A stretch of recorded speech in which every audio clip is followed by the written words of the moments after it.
Morning. Celkon mobile సమర్పిస్తున్న business breakfast షోకి స్వాగతం. So last weekend TV5 business టీమ్కి చాలా ఎక్సైటింగ్గా అండ్ హెక్టిక్గా హ్యాపీగా సాగింది. ఆంధ్రప్రదేశ్ నూతన రాష్ట్రం ఏర్పడిన తర్వాత మొట్టమొదటిసారిగా టీవీ5 ఐసిఐసిఐ ప్రుడెన్షియల్ సంయుక్తంగా నిర్వహించిన ఇన్వెస్టర్ సమిట్కు చాలా హ్యూజ్ రెస్పాన్స్ లభించింది. చాలా ఆసక్తిదాయకంగా విజయవంతంగా సాగాయి. మేము నిర్వహించిన 2 సమిట్స్ కూడా ఇటు విజయవాడలో అలాగే గుంటూరు నగరంలో నిర్వహించిన 2 సమిట్స్ కూడా చాలామంది ఉత్సాహంగా అక్కడికి రావటం, ముందుగా అందరికీ ఉత్సాహంగా ఈ సదస్సులకు ప్రత్యక్షంగా హాజరైన వారికి అలాగే అఫ్కోర్స్ టీవీల ద్వారా చూసిన వారందరికీ కూడా హృదయపూర్వక ధన్యవాదాలు. రకరకాల ఆశలు ఆందోళనలు ఈ సదస్సులో గమనించాం. ఇన్వెస్టర్ మహాశైల నుంచి కొంతమంది బీహార్ ఎన్నికల తర్వాత ఏమవుతుంది మార్కెట్స్ అంటూ ఆందోళన చెందడం, అలాగే మరి కొంతమంది తమ పోర్ట్ఫోలియోస్ ఏ విధంగా ఉన్నాయి అంటూ మా దగ్గరికి వచ్చి తమ పోర్ట్ఫోలియోస్ని వివరించే ప్రయత్నం చేయడం, ఇటువంటి రకరకాల కన్సర్న్స్ మనం గమనించాం. అయితే అందరి కన్సర్న్స్ను పూర్తిగా సమాధానం పరచలేకపోయినప్పటికీ ఎంతో కొంత మా టీం ఉపశమనాన్ని ఇచ్చింది ఈ 2 నగరాల్లో ఉన్న ఇన్వెస్టర్స్ కానీ నమ్ముతున్నాం. ఒకవేళ ఎవరికైనా అసంతృప్తి కలిగించి ఉంటే క్షమార్హులం. రాబోయే రోజుల్లో నిర్వహించే సదస్సులో మరిన్ని కన్సర్న్స్ను మరిన్ని సందేహాలను మేము క్లారిఫై చేసే ప్రయత్నం చేస్తాం. ఇతర నగరాలు పట్టణాలు కూడా ఈ సమిట్స్ను విస్తరించే ఉద్దేశం ఉంది కాబట్టి బోత్ ఆంధ్రప్రదేశ్ అలాగే తెలంగాణ రాష్ట్రాల్లో కూడా ఇతర నగరాలకి విస్తరించే ఉద్దేశం ఉంది ఈ సమిట్స్ను. సో త్వరలో దానికి సంబంధించిన ఒక ప్రకటన చేస్తాం. So thank you all.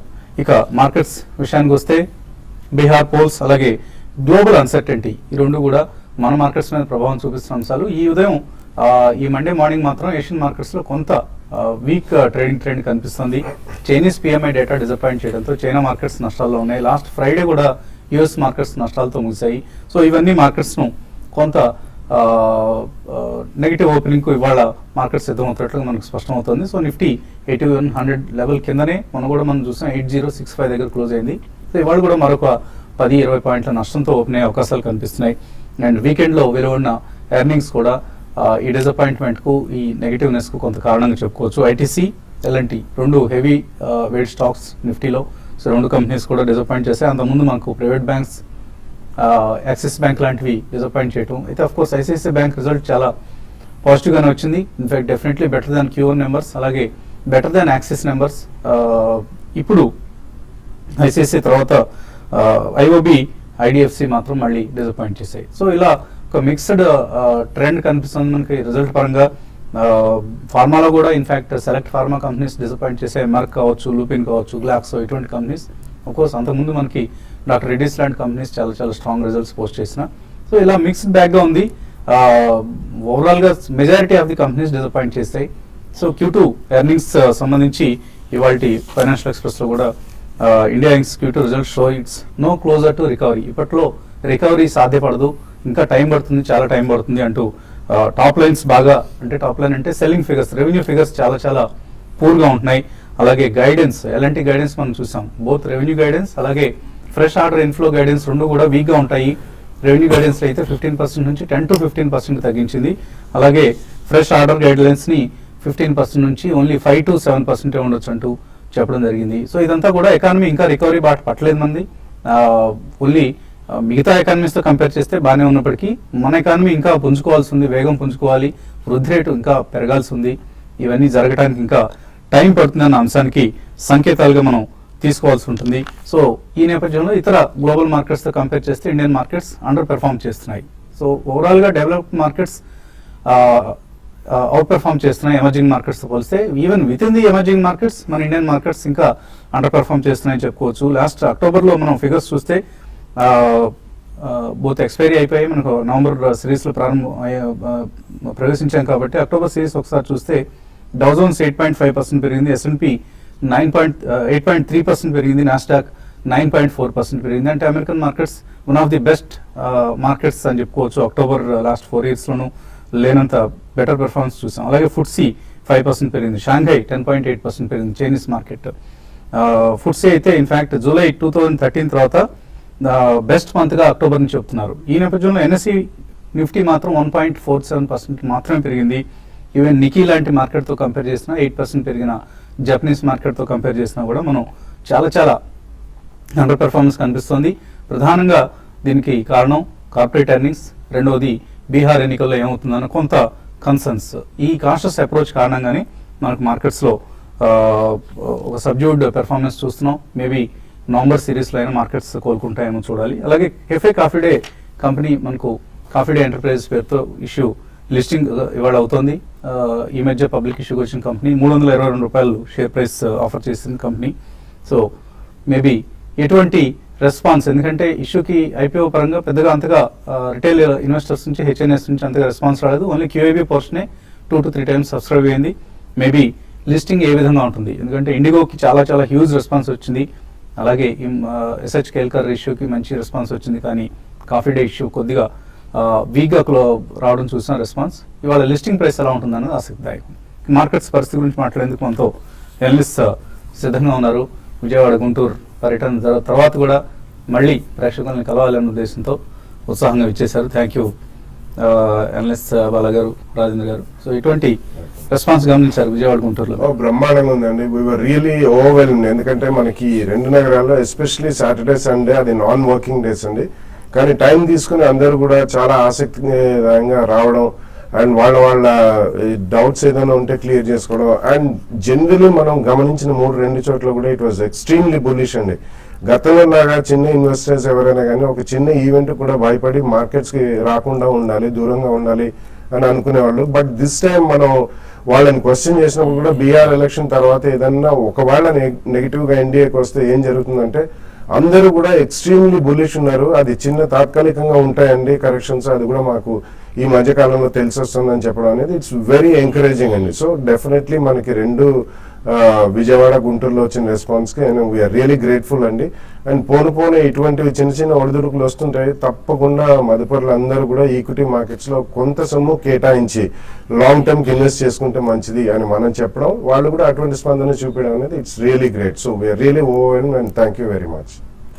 అలాగే మేము మాకు విజయవాడ నగరంలో ప్రత్యేకించి చక్కటి ఆతిథ్యం ఇచ్చి మాకు వదాన్యత ప్రదర్శించిన వి కన్వెన్షన్, వి గ్రిల్ ఓనర్స్కి, ఆ యాజమాన్యానికి, అక్కడ సిబ్బందికి హృదయపూర్వక ధన్యవాదాలు. చాలా చక్కగా విజయవాడ సదస్సు జరిగింది. అలాగే అఫ్కోర్స్ భాష్యం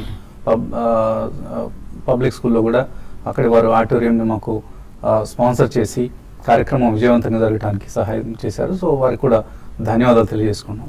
సో మార్కెట్ పరిస్థితి టెక్నికల్గా ఎటువంటి పరిస్థితిలో ఉంది? గత 7 వారాలుగా మనం మార్కెట్ చూస్తే ఆల్మోస్ట్ 75-40 నుంచి 83-50 దాకా పెరగటం చూసాం. సో ఐ థింక్ నిన్నటి వీక్లీ చార్ట్ చూస్తే కనుక ఒక బేరిష్ ఎంగల్ఫింగ్ ఫామ్ అయింది బేసికలీ చార్ట్స్ లో. సో మనకి 8088 3 weeks హై ఏదైతే ఉందో దాని కింద క్లోజ్ అవుట్ అని చూసాం. ప్రాబ్లీ ఇక్కడ నుంచి కొద్ది సెల్ ఆన్ ర్యాలీస్ గా మనం చెప్పుకోవచ్చు మార్కెట్ లో. సో 7 weeks ర్యాలీ ఏదైతే ఉందో ప్రాబ్లీ హాల్ట్ అయినట్టు అనిపిస్తుంది. అండ్ మార్కెట్ 8217 దాటితే గానీ మళ్ళీ ఫ్రెష్ ర్యాలీ వచ్చే అవకాశం లేదు. సో మార్కెట్ ఏమాత్రం ర్యాలీ వచ్చి 8065 నుంచి 8220, 8230 వెళ్తే కనుక ప్రాబ్లీ అక్కడ సెల్ చేయొచ్చు. అదేవిధంగా మనకి మొత్తం ర్యాలీ ఏదైతే 50% రిట్రేస్మెంట్ చూసుకుంటే 7940 దగ్గర ఒక మంచి సపోర్ట్ ఉంది. సో ఇక్కడ నుంచి 100 points దగ్గర మంచి సపోర్ట్ ఉంది కాబట్టి ఇది బై జోన్ గా పరిగణిస్తాం. So medium to long term investor అంటే 6 months to 1 year ఎవరైతే వ్యూ ఉంటుందో ప్రాబ్లీ 8000 నుంచి 7900 మధ్యలో బై చేసుకోవాలి. అదేవిధంగా బ్యాంక్ నిఫ్టీ చూస్తే కనుక మనకి ఆల్మోస్ట్ 18,000 నుంచి ఒక 600 points పర్సన్ చేసాం. సో 17,200 ఆ రేంజ్ లో ట్రేడ్ అవుతుంది. ఈవెన్ బ్యాంక్ నిఫ్టీ కూడా 16,980 అంటే ఇక్కడ నుంచి ఆల్మోస్ట్ ఒక 200 points కింద ఒక మంచి సపోర్ట్ చూస్తున్నాం. సో ఈవెన్ బ్యాంక్ నిఫ్టీ కూడా medium to long term by on dips గా చెప్పుకోవచ్చు. బట్ షార్ట్ టర్మ్ ప్లేయర్స్ మటుకు 20-day మూవింగ్ యావరేజ్ ఏదైతుందో 17,916. So another 300 to 600 points rally వస్తే కనుక అక్కడ ఎగ్జిట్ అవ్వచ్చు, లేదంటే షార్ట్ పొజిషన్స్ క్రియేట్ చేయొచ్చు. ఓకే అండి, ఇక ఇన్వెస్టర్స్ నుంచి కాల్స్ అలాగే మెయిల్స్ తీసుకునే ముందు కాసేపు ప్రకటనలు.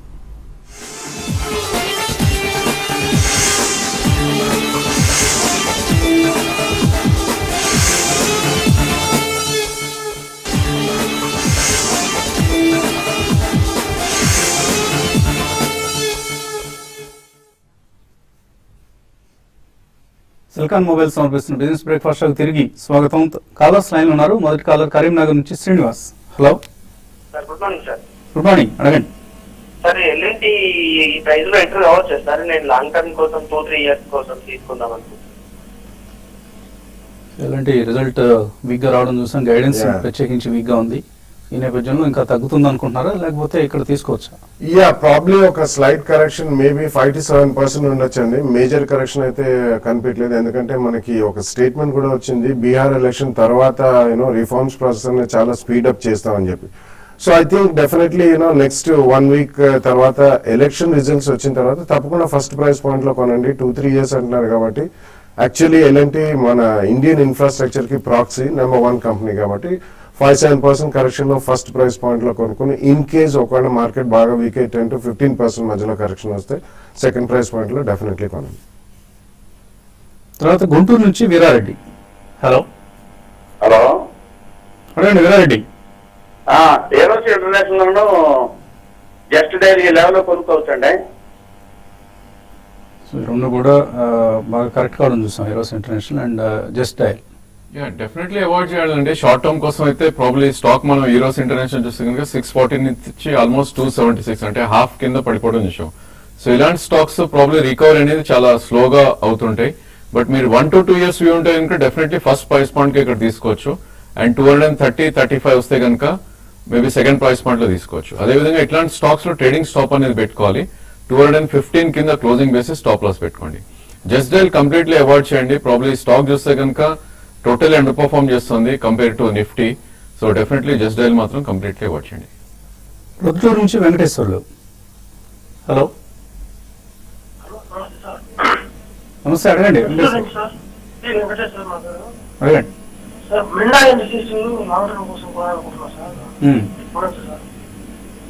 మిందా ఇండస్ట్రీస్ తీసుకోవచ్చా? It's decent auto ancillary company అండి. రీజనబుల్లీ గుడ్ ఫండమెంటల్స్ కూడా ఉన్నాయి. కాకపోతే లిక్విడిటీ చాలా తక్కువ ఉంటుంది ఈ స్టాక్ లో. అండ్ డెఫినెట్లీ నెక్స్ట్ 12-18 months లో మంచి ఎక్స్పాన్షన్స్ కూడా ఉన్నాయి. సో ఫస్ట్ ప్రైస్ పాయింట్ లో కొంచెం స్టెబిలిటీ వచ్చినప్పుడు యూ కెన్ డెఫినెట్లీ బై అండి. తర్వాత మేబీ 10 to 15% మధ్యలో ఒకవేళ కరెక్షన్ వస్తే సెకండ్ ప్రైస్ పాయింట్ లో కొనండి. It's decent mid cap auto ancillary stock. Vijay Bhaskar Reddy తర్వాత కాలర్. హలో హలో హలో అడగండి. Hello, Yeah. ఏరియా మ్యాథాను 40 లోపల 2 షేర్ పెట్టుకున్నాడు. ఏ షేర్, ఏ కంపెనీ అన్నారు? ఏరియస్ మ్యాథాన్ అండి. ఏరియస్ మ్యాథాన్ ఏఎల్ఎస్ మ్యాథ్సన్. ఓకే అవునండి. 40 రూపీస్ లో 1500 తీసుకున్నాండి. ఓకే. సో ఏం చేయాలి? హీలియస్ మ్యాథ్సన్ హోల్డ్ చేయొచ్చా? I think it's a very weekly trading stock అండి. 16 రూపీస్ అలా ట్రేడ్ అవుతుంది ఈ టైంలో చూస్తుంటే. సో డెఫినెట్లీ పుల్ బ్యాక్ వచ్చి మేబీ అరౌండ్ 20 to 24 మధ్యలో వస్తే కనుక ఎగ్జిట్ అయిపోండి. జంగిరెడ్డి తర్వాత కాలర్ కాకినాడ నుంచి. Hello sir, good morning sir. Morning అండి, అడగండి. రిలయన్స్ ఇండస్ట్రీస్ లిమిటెడ్ ఈ ప్రైస్ లో తీసుకోవచ్చు సార్? ప్రైస్ లో ఎంతకాలం హోల్డ్ చేద్దాం అనుకుంటున్నారు? ఒక 2 to 3 months హోల్డ్ చేద్దాం అనుకుంటున్నాను sir. Only 2 to 3 months trading ఐడియాగా అడుగుతున్నారు. రిలయన్స్ తీసుకోవచ్చా? మనకి రిలయన్స్ లాస్ట్ వీక్ చూస్తే కనుక ఒక మేజర్ గ్యాప్ ఫార్మ్ అవటం చూసామండి. 914 నుంచి ప్రాబ్లీ 963 ఏదైతే ఉందో గ్యాప్ ఫార్మ్ అవటం చూసాం. So definitely first price point ఇక్కడ తీసుకోండి 947. సో మార్కెట్ పడితే కనుక గ్యాప్ కూడా ఫిల్ చేసే ఛాన్స్ ఉంటుంది ఇలాంటి స్టాక్స్. సో 914 వస్తే సెకండ్ ప్రైస్ పాయింట్ గా తీసుకోండి. ఇది ప్రాబ్లీ దీని స్టాప్ లాస్ 886 కింద మీరు స్టాప్ లాస్ పెట్టుకోవాలి. సిద్దిపేట నుంచి హరిప్రసాద్. హలో హలో, అడగండి హరిప్రసాద్. సార్ మంచి పోర్ట్ఫోలియో చేశాను సార్. నేను ఏఆర్జీలో చేశాను సార్. ఏఆర్జీలో చేశాము. అతను డీలర్ అనేది నేను తెచ్చకుండా పొజిషన్ పెట్టకుండా పెట్టి లాస్ చేశాను సార్. ఏం చేస్తాం మరి, జాగ్రత్తగా ఉండాలి. మీరే జాగ్రత్తగా ఉండాలండి. బ్రోకర్లని డీలర్లని నిందించి ప్రయోజనం ఉండదు. ప్రతిరోజు మీ ట్రేడింగ్ పొజిషన్స్ మీరు అతను ఏమి ఆర్డర్ పెడుతున్నాడు, ఏమి ఎగ్జిక్యూట్ చేస్తున్నాడు, ఈ end of the day contract notes మీకు వచ్చాయా లేదా, ఇవన్నీ ఎవరికి వాళ్ళు సరి చూసుకుంటూ ఉండాలి ఎప్పటికప్పుడు. ఎవరినో తర్వాత నిందిస్తే లాభం లేదు. మనం ఏం చేస్తామంటే భరోసాగా వాళ్ళ మీద విడిచిపెడతాం. అటువంటి పనులు చేయకూడదు. డబ్బుతో సంబంధించిన వ్యవహారం కాబట్టి మనం నష్టం వచ్చిన లాభం వచ్చిన మనమే కాబట్టి బాధ్యత కూడా మనదే. సో ఎట్టి పరిస్థితుల్లోనూ డీలర్ని బ్రోకర్స్ని వాళ్ళకి విడిచిపెట్టదు. మీ ట్రేడింగ్ ట్రాన్సాక్షన్స్ కానీ ఇన్వెస్ట్మెంట్ ట్రాన్సాక్షన్స్ కానీ మీరు ఫోన్ చేసి చెప్పినప్పుడే కొనాలి, మీరు ఫోన్ చేసి చెప్పినప్పుడే అమ్మాలి అన్న ఒక నియమం వాళ్ళకి చెప్పండి. వాళ్ళకంతటా మీరు ఏం చేస్తారంటే వాళ్ళకి ఒక 50,000 1,00,000 ఇచ్చేసి మీరు చేసి పెట్టండి సార్ ట్రేడింగ్ పర్లేదు అంటారు ముందు భరోసాగా. ఆ తర్వాత డబ్బులు పోయినప్పుడు పోయాయని చెప్పేసి బాధపడతారు, వాళ్ళని నిందిస్తారు. అది కరెక్ట్ పద్ధతి కాదండి. మనమే జాగ్రత్తగా ఉండాలి. తర్వాత కాలర్ శ్రీనివాస్. సార్ నమస్కారం. ఆదిలాబాద్ శ్రీనివాస్ అడగండి. అయితే వాయిదా తీసుకున్నా సార్, నేను కొంచెం హైలో తీసుకున్నా, 800 తీసుకున్నాం అప్పుడు. ఏదండి? వాటిలా అండి వాడిలాల్. సార్ ఇది హోల్డింగ్ చేయమంటారా, ఇప్పుడు కొంచెం మరి తీసేసి వేరే తీసుకోమంటారా సార్? హై ప్రైస్ లో తీస్తున్నారు, యావరేజ్ చేసుకోవచ్చు వాడిలాల్. వాడిలాల్ చూస్తే కనుక లాస్ట్ 1 year లోనే ఈ స్టాక్ చూస్తే కనుక 240 నుంచి 880 దాకా వెళ్ళటం చేసాం. సో లాస్ట్ 5 months గా ఒక కన్సాలిడేషన్ ఉంది. సో 3 month లో ఏదైతే ఉందో 455 దగ్గర ఒక గట్టి సపోర్ట్ ఉండే ఛాన్స్ ఉంది. మీరు 800 తీసుకున్నారు కాబట్టి 600 కరెంట్ మార్కెట్ ప్రైస్ ఉంది. మేబీ మార్కెట్ బడి అరౌండ్ 450 to 470 మధ్యలో వస్తే సెకండ్ ప్రైస్ పాయింట్ గా తీసుకోండి. I think 1 to 1.5 year hold చేస్తే కనుక మేబీ మళ్ళీ 800 to 820 దాకా వచ్చే ఛాన్స్ ఉంది. లాస్ట్ కాలర్ లైన్ లో ఉన్నారు, వెంకట్ హైదరాబాద్ నుంచి. Hello, good morning sir. Morning. Hyderabad అడగండి. Sir last Saturday Srikalahasti pipes results చూసాము. నెంబర్స్ వైజ్ చాలా బాగా అనిపించినాయి. కాకపోతే వాళ్ళు 100 crores కొత్త ప్లాంట్లు ఇన్వెస్ట్ చేద్దామని డిక్లేర్ చేశారు. ఇది very similar to DCB attempt లా అనిపించింది. రీసెంట్ గా డిసిబి బ్యాంక్ ఏదైతే క్యాపిటల్ ఇన్ఫ్రాస్ట్రక్చర్ కి చాలా అమౌంట్ లేదండి. బ్యాంక్ ఎక్స్పాన్షన్ ప్లాన్స్ కి మ్యానుఫ్యాక్చరింగ్ కంపెనీ ఎక్స్పాన్షన్ ప్లాన్స్ కి డిఫరెన్స్ ఉంటుంది. సో శ్రీకాళహస్తి పైప్స్ పరిస్థితి ఏంటి? రీసెంట్లీ అది చాలా స్ట్రాంగ్ గా పెరిగిన స్టాక్ అండి. అందుకని ఎటువంటి మంచి రిజల్ట్ వచ్చినా లేదు, వాళ్ళు ఎక్స్పాన్షన్ ప్లాన్ కి క్యాపిటల్ ఎక్స్పెండిచర్ కమిట్ చేస్తామని డెఫినెట్లీ ట్రేడింగ్ ప్రాఫిట్స్ అనేది బుక్ చేసుకుంటుంటారండి చాలా మంది. ఎందుకంటే ఆల్మోస్ట్ అబౌట్ 2 to 3 times పెరిగింది లాస్ట్ 12 times లో, 12 to 18 months లో. సో ఈ కాంటెక్స్ట్ లో అది కొద్దిగా ప్రాఫిట్ బుకింగ్ అయింది. కానీ స్టెబిలిటీ గురించి కొంచెం వెయిట్ చేయండి. మీ దగ్గర ఆల్రెడీ ఉండి ప్రాఫిట్ లో ఉంటే మాత్రం ఎప్పుడైనా మనకి అవుట్ సైజ్ ప్రాఫిట్స్ వస్తే కొద్దిగా ప్రాఫిట్ బుక్ చేయాలండి. Otherwise I think over the next 2 years also it will do reasonably well. So మీరు ఫ్రెష్ గా కొనదలుచుకుంటే మాత్రం కొంచెం వెయిట్ చేయండి, కొద్దిగా రియాక్షన్ వచ్చిన తర్వాత కొనొచ్చు. ప్రసన్న కుమార్ హిందాల్కో 88లో కొన్నారు 1 year కోసం, ఇప్పుడు 84 అయింది. హోల్డ్ చేయొచ్చు, ఎగ్జిట్ కావచ్చా? ప్రాబ్లీ 1 year కోసం యూ క్యాన్ హోల్డ్ అండి. ఐ థింక్ మెటల్ స్పేస్ కొద్దిగా వీక్ ఉంది డెఫినెట్ గా, బట్ మీరు ఈ స్టాక్ లో స్టాప్ లాస్ పెట్టుకోవాలి. క్లోజింగ్ బేసిస్ 74 కింద స్టాప్ లాస్ పెట్టుకోండి. అదేవిధంగా మార్కెట్ పుల్ బ్యాక్ వచ్చి 99 నుంచి 102 మధ్యలో వస్తే ప్రాఫిట్స్ బుక్ చేసుకోండి. నాగపూర్ నుంచి సుధీర్ అడుగుతున్నారు, ఐడిఎఫ్సి, ఎంఈపి ఇన్ఫ్రా ఇవి రెండు ఈ రేట్లో కొనుక్కోవచ్చా? ఎటువంటి సజెషన్ ఇస్తారు? ఐడిఎఫ్సి ఐ థింక్ నవంబర్ లో ఐడిఎఫ్సి బ్యాంక్ లిస్టింగ్ ఉందండి. డెఫినెట్లీ దాని తర్వాత if you have at least 3 year view, ఇక్కడ కూడా బాగా స్టేబుల్ గా ఉంది, అరౌండ్ 60 rupees లో ±5 rupees. I think 2-3 year view ఉంటే మాత్రం డెఫినెట్లీ కొనండి. And best next 6 months SIP ద్వారా కొంటే I think it's decent story. MEP infra ఇటువంటి డెఫినెట్లీ కొంచెం ప్రస్తుతం మాత్రం అవాయిడ్ చేయాలండి. అన్లెస్ కాస్త రిఫార్మ్ ప్రాసెస్ స్టార్ట్ అయ్యి అండ్ ఫాస్ట్ ట్రాక్ అయ్యే దాకా మాత్రం infrastructure companies, especially smaller companies కొంచెం దూరంగా ఉంటే మేలు. జే శ్రీనివాస్ దివీస్ ల్యాబ్స్ 1150లో కొన్నారు, హోల్డ్ చేయొచ్చా, యావరేజ్ చేసుకోవచ్చా? రిజల్ట్ రిజల్ట్స్ వచ్చింది. ఐ థింక్ ఫ్రైడేనే మనకు రిఫ్లెక్ట్ అయిందండి. దివీస్ చూస్తే కనుక మనకు ఆల్మోస్ట్ 70 to 80 points పెరగటం చూసాం ఫ్రైడే. సో ఈ స్టేజ్ లో హోల్డ్ చేయండి. ప్రాబ్లీ ఇలాంటి స్టాక్స్ మనకి మీడియం టు లాంగ్ టర్మ్ అయితే డెఫినెట్ గా కింద కూడా యావరేజ్ చేయొచ్చు. బట్ ట్రేడింగ్ స్టాప్ అయితే మటుకు మీరు strictly 1102 closing basis stop loss పెట్టుకోండి. అదేవిధంగా 1240 వస్తే కనుక మీరు ప్రాఫిట్స్ బుక్ చేసుకోవచ్చు. సో అందరూ బ్యాంక్ షేర్లను ప్రస్తుతానికి అమ్మేయండి అని చెప్తున్న సమయంలో మూడీస్ రేటింగ్ ఏజెన్సీ మూడీస్ ఒక పాజిటివ్ అవుట్లుక్ ను ప్రకటిస్తోంది. Banks Indian banking system rating ను అవుట్లుక్ ని నెగిటివ్ నుంచి స్టేబుల్ కి మార్చింది. పాజిటివ్ ఆపరేటింగ్ ఎన్విరాన్మెంట్ కారణంగా మార్చామని చెప్తోంది. So it's a positive news for the banking sector. Maybe ఇవాళ కొద్దిగా బ్యాంకింగ్ స్టాక్స్ ట్రేడింగ్ పరంగా లైమ్ లైట్ లో ఉండే అవకాశం కనిపిస్తుంది. సో బ్యాంక్ నిఫ్టీలో మేబీ ఎటువంటి పొజిషన్స్ తీసుకోవచ్చు? ప్రాబ్లీ 17,111 అండి. అది స్టాప్ లాస్ పెట్టుకుని ఐ థింక్ మొన్న కొద్ది అవుట్ పర్ఫార్మ్ చేయడం చూసాం బ్యాంక్ నిఫ్టీ కూడా, ముందు అండర్ పర్ఫార్మ్ చేసినప్పటికీ. సో 17,111 స్టాప్ లాస్ పెట్టుకుంటే ప్రాబ్లీ 17,600 దాకా పుల్ బ్యాక్ వచ్చే ఛాన్స్ ఉంది. లాస్ట్ మెయిల్ లక్ష్మీ శ్రీష్ అడుగుతున్నారు, బజాజ్ కార్ప్, ఇమామి, మ్యారికో ఈ షేర్లో ఏవైనా 2 లాంగ్ టర్మ్ కోసం కొందాం అనుకుంటున్నారు, కొనుక్కోవచ్చు? అన్ని కూడా ఆల్మోస్ట్ ఎఫ్ఎంసీజీ కంపెనీస్. అన్ని ఎఫ్ఎంసీజీ అండి. I think Emami reasonably good correction కూడా చూసాం. ఈవెన్ మ్యారికోలో కూడా అయిందండి. సో ఒకవేళ 2 ఎందుకు 3 కూడా ఐ థింక్ 1/3 ఈచ్ ఒక అడుగుతున్నానండి. డాబర్ కంటే I think these 3 stand better chance ఉన్నాయి. డాబర్ కొద్దిగా స్టేబుల్ గానే ఉంది, బట్ ఎమామి, మ్యారికో మంచి కరెక్షన్ కూడా అయింది. అండ్ బజాజ్ కాప్ ఉన్న వాటిలో it is yet to catch up అండి among FMCG stocks. So I think you can go out and by on these 3 stocks. ఇది వాటి సెల్కాన్ మొబైల్ సమర్పించిన బిజినెస్ బ్రేక్ఫాస్ట్ షో. మధ్యాహ్నం స్మార్ట్ ఇన్వెస్ట్లో మళ్ళీ కలుద్దాం.